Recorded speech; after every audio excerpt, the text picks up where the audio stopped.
Today's the day for another Young Justice Outsiders episode, which means time for another review.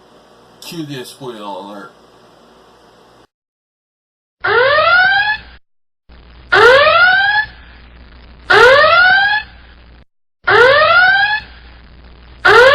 While you're here, don't forget to like this video, subscribe to my channel, and hit that notification bell so you never miss a video. Also, check out and subscribe to my group channel, Comic Frontline, where the Frontline 6 come together every Tuesday night at 10 p.m. Eastern Time for Frontline Live to discuss all the latest news in geek culture and our top 5 comics of the week. Continue the conversation on the Frontline Discord. Be sure to check out ComicFrontline.com for the latest previews, reviews, news, and interviews, along with fun, unique features and daily updates. And don't forget to follow me, Comic Book Theater, Media Manus, and Comic Frontline on Twitter, Facebook, and Instagram. Okay, everybody, welcome back to the Comic Book Theater.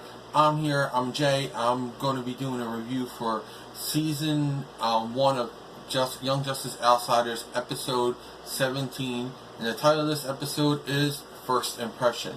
This continues the whole prepare the anti-life equation anagram. So we're getting right into this, and we start off with a Reach ship, warship, is being reactivated underneath water somewhere.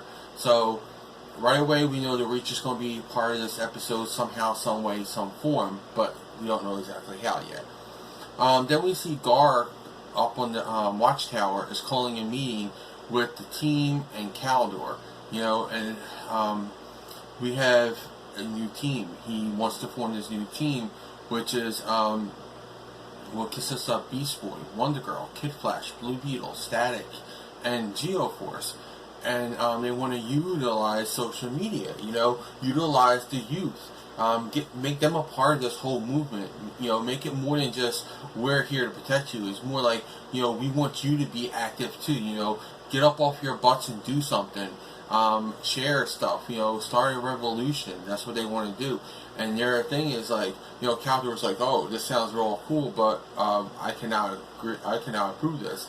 And Gar's like, dude, we're not asking your permission. We're just telling you how things are going. So you can either get on board or get out of the way. That's how it's going to be. And then they were like, okay, well, I guess this is how it's going to go. Like Caldor he just totally took Caldor's power just like that. It doesn't matter if you're the leader or not. We're just telling you what we're doing. This isn't an ask permission thing. This is just this is something you need to know, but not something you can control situation. And we go right away to see the team's new headquarters, which Gar is financing through his contract from his TV show, his payment from the TV show. So essentially, Granny Goodness is paying for the heroes to kick their butts, So I think that's really cool. The headquarters is in the Premier building, and Gar calls it the hub. And we do know that Gar, Brian, Tara, Violet, Vic, and Fred are all going to live in this new setup, which is sort of like the cave, the old Young Justice cave, but it's in the fantasy building. I was so hoping to know that they would call this, like the Titans Tower or something like that, but at last, they did not. I hope eventually they get to be Teen Titans, but they do have a name in here, and it does fit with the show and everything, so I'll get to that.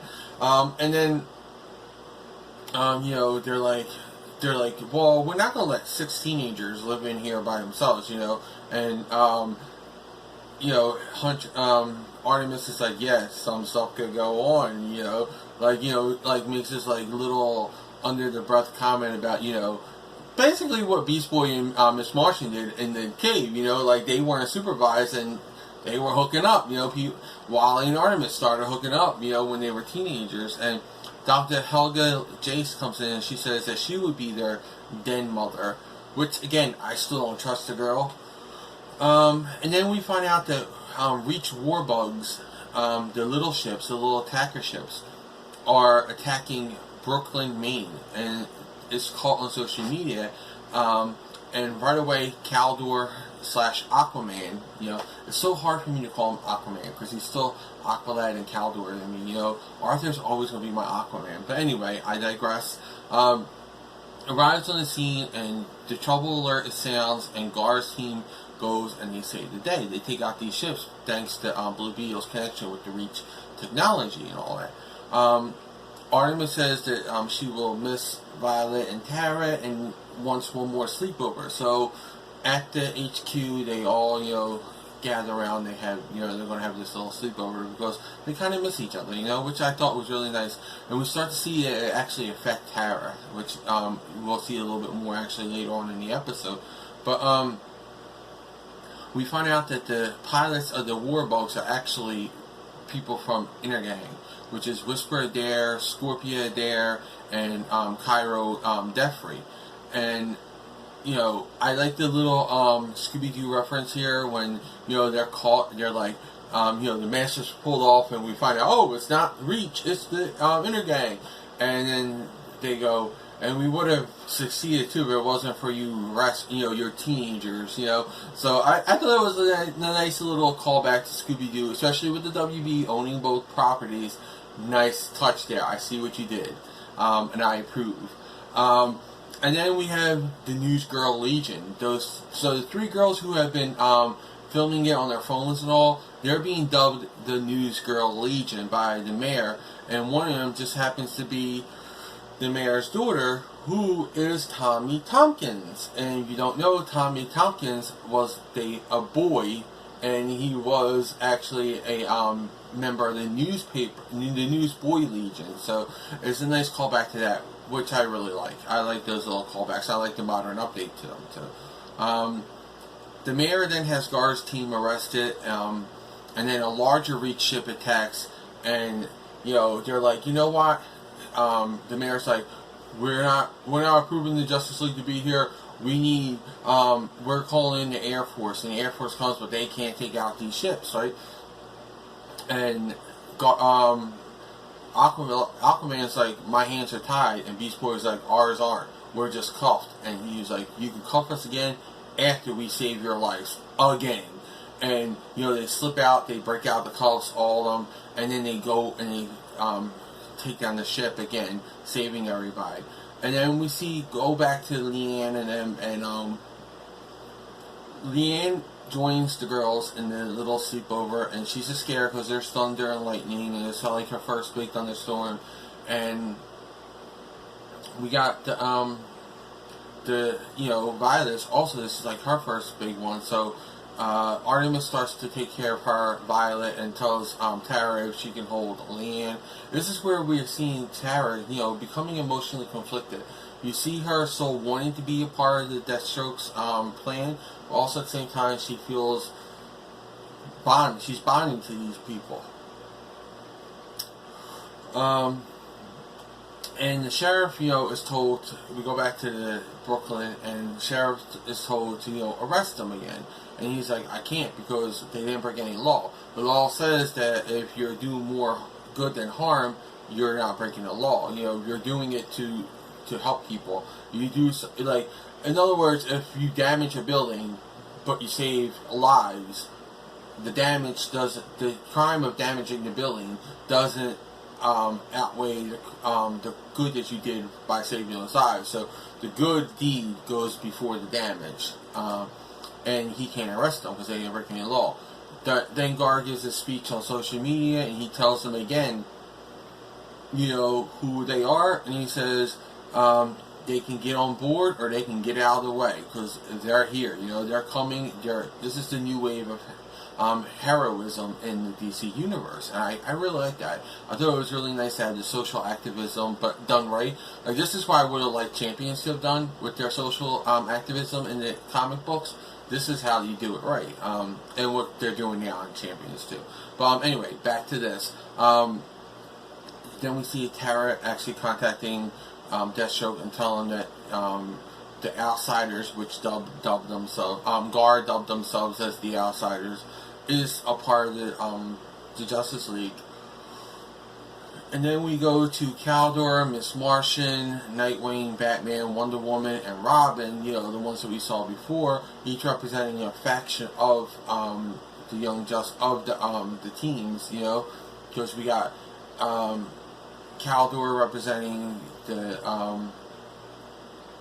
Kaldor represents the Justice League you know, proper on Earth. Wonder Woman represents it in space. Miss Martian represents the team. Nightwing represents his portion of the team, his little cut side of the team. Oracle represents all the information being gathered. Robin represents the younger kids, and Batman represents the other home base of the team, I guess. And they, you know, basically say that this is what they were planning on doing. You know, they knew this was going to happen. They knew that Kaldor was going to be there, and they knew that Gar's team would show up, and they performed as well as they expected. And then they,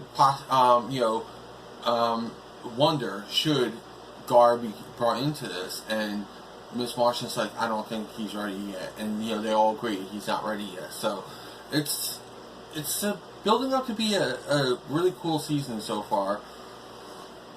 I really like what they're doing here. I love the little nods to previous stuff, to past continuity stuff. I love the nod to the Scooby-Doo thing. I thought that was really cool. I like the build-up with Tara, you know, the little subtleties. I don't trust Dr. Helga Jace. I don't trust her.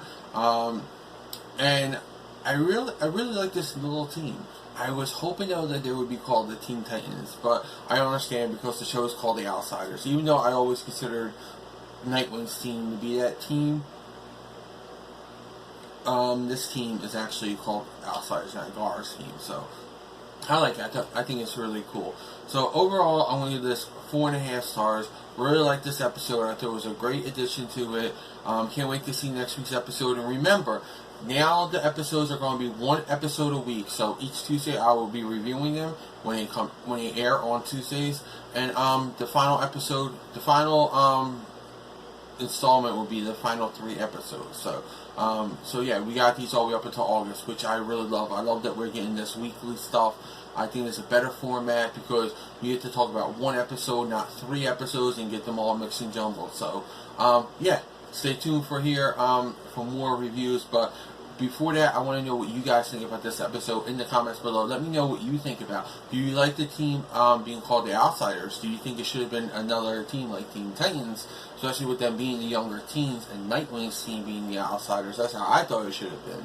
But let me know what you guys think, and let me know what you think about the what the overall plot is going to be for this season, and other little things that you think are going to be happening here. So keep those comments coming, and I'll see you in the next review.